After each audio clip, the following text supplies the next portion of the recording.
म्हणणार ते जर म्हणले मुख्यमंत्र्यासोबत झालीच नसतं नाही.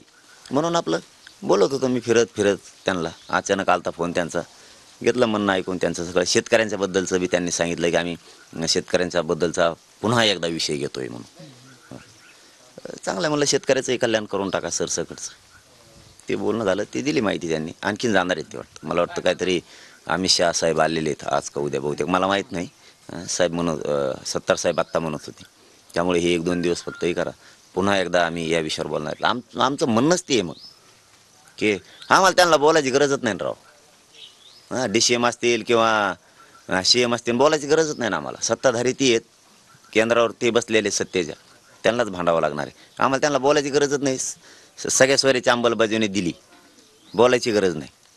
तुम्ही 83 क्रमांकाला मराठा कुणबी एकच आहे. 2004ला JR काढलेला आहे. तो जर दुरुस्त केला, त्याच्यात शिथिलता आणली, तो दिला, ही दुसरी गोष्ट. आम्हाला काय बोलायची गरजच नाही. तिसरी गोष्ट, हैदराबादचं गॅजेट आहे, सातारा संस्थान, बॉम्बे गव्हर्नमेंटचं 1 वर्षापासून म्हणतो आम्ही. ते लावलं तर आम्हाला बोलायचीच काय गरज आहे त्यांना. शिंदे समिती तुम्ही गठीत केली, 4थं काम. शिंदे समितीला जर कामाला लावलं, रेकॉर्ड शोधायला जर लावला, आम्हाला काय बोलायची गरजच नाही ना. तुम्हाला काय बोलायची गरज आहे आम्हाला? तुम्ही रेकॉर्ड शोधायला लावून नोंदी शोधायला लावल्या, नोंदी शोधत नाही. समितीला तर मुदत वाढ दिली, काम तर कुठंच नाही. तुम्ही केसेस मागे घेतो म्हणले, ते घेतल्या नाहीत.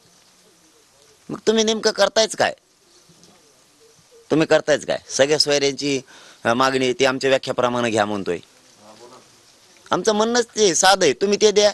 काय बोलायची गरज आहे ना आम्हाला? काय करायचं राजकारणाचं भिजकारणाचं? काही गरज नाही आम्हाला राजकारणाची, काही गरज नाही. मला नाही, माझ्या समाजाला नाही. आमचा आनंद आरक्षणाचा, आणि ते ओबीसीतून पाहिजे. ते द्या बस, काही गरज नाही आम्हाला. तुमचं राजकारण तुम्हाला लक लाभ, तुम्ही मजात राहा.